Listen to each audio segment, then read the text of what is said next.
হিজাব ফোবিয়া এবং হচ্ছে যে নারী বিদ্বেষী একটা চক্র ইতিমধ্যেই বিশ্ববিদ্যালয়ে হচ্ছে যে আপনার হচ্ছে যে সক্রিয় হয়েছে, যেটা কোনোভাবেই হচ্ছে আমাদের এই বিশ্ববিদ্যালয় পরিবেশের জন্য এটা কোনোভাবেই সুখকর নয়। এই বিশ্ববিদ্যালয় আমরা একটা সেফ ক্যাম্পাসে রূপান্তরিত করতে চাই। এই ক্যাম্পাস তখনই সেফ হবে যখন এই বিশ্ববিদ্যালয়ের প্রতিটা ইঞ্চি মাটি আমাদের নারীদের জন্য, বোনদের জন্য নিরাপদ হবে। এই বাংলাদেশের ভোটাধিকার এবং গণতন্ত্রকে ফিরিয়ে আনবার জন্য আমি আপনাদের সামনে কথা বলছি, 2016 সাল থেকে আজ পর্যন্ত এই রাষ্ট্র থেকে কোনো প্রকার সুযোগ সুবিধা না নিয়ে জীবনের সকল সম্ভাবনাকে উপেক্ষা করে রাষ্ট্রের ভোটাধিকার এবং গণতন্ত্রকে ফিরিয়ে আনবার জন্য আজও পর্যন্ত লড়াই করে যাচ্ছি।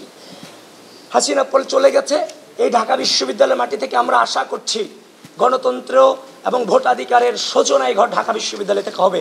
কিন্তু আমরা দেখতে পাচ্ছি ঢাকা বিশ্ববিদ্যালয়ের বিভিন্ন গ্রুপগুলো চিফ রিটার্নিং অফিসার সহ নির্বাচন অফিস থেকে বিশ্ববিদ্যালয়ের সহযোগিতা নিয়ে বিটিআরসিকে চিঠি দিয়েছে। তারা বিশ্ববিদ্যালয়ের যে গ্রুপগুলো প্রপাগান্ডা ছড়াচ্ছে, শিক্ষার্থী সংসদ 1, শিক্ষার্থী সংসদ, ঢাকা বিশ্ববিদ্যালয়ের শিক্ষার্থী সংসদ 1, শিক্ষার্থী সংসদ 2, তারপর হচ্ছে যে নিরাপত্তা মঞ্চ সহ তারা এগুলার যেন বন্ধ করে এই জন্য নির্বাচন কমিশন বিটিআরসিকে চিঠি দিয়েছে। কিন্তু আমরা দেখতে পেলাম সেই গ্রুপগুলোর নাম পরিবর্তন করে ফেলেছে। গ্রুপ তো বন্ধ করবে দূরের কথা, গ্রুপগুলোর নাম পরিবর্তন করে হচ্ছে যে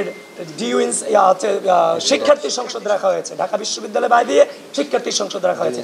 আমরা হচ্ছে যে এই চিফ রিটার্নিং অফিসারকে আজকে আরও কয়েকটা পেজের নাম দিয়েছি, ডিউ ইনসাইডার এখন ঢাকা আপডেট হয়েছে, তারপর হচ্ছে যে আরেকটা ডিউ আপডেট ঢাকা আপডেট হয়েছে, the beauty of DU campus সহ এই পেজগুলো অনবরত বিভিন্ন প্রার্থীদের সম্পর্কে প্রপাগান্ডা ছড়াচ্ছে, যেটা কোনোভাবেই নির্বাচনের মাঠকে হচ্ছে যে আপনার শান্ত রাখার কোনো প্রমাণ মেলে না।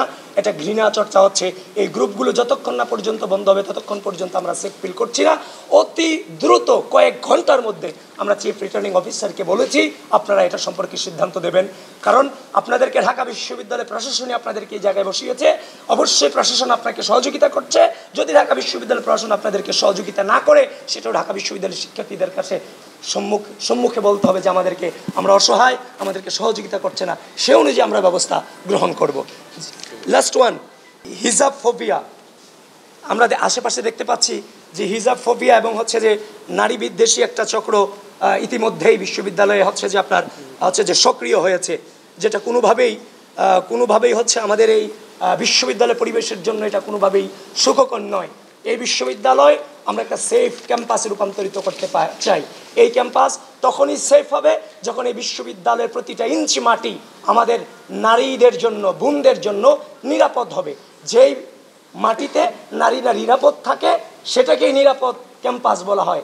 এবং এটাও জানিয়ে দিচ্ছি বিশ্ববিদ্যালয় প্রশাসনকে, নারীদেরকে বিভিন্নভাবে যে হেনস্থা করা হয়, সেটা হিজাব কেন্দ্রিক হোক কিংবা ওয়েস্টার্ন কালচারই যারা অনুসরণ করে তাদের ক্ষেত্রেই হোক, যেই মতের হোক, সে যেন তার অধিকার প্রপারলি রক্ষা করে নিরাপত্তা সহকারে চলতে পারে, সেই পরিবেশ জন্য বিশ্ববিদ্যালয় সৃষ্টি করে, সেই জন্য বিশ্ববিদ্যালয়কে আমরা আহ্বান করেছি।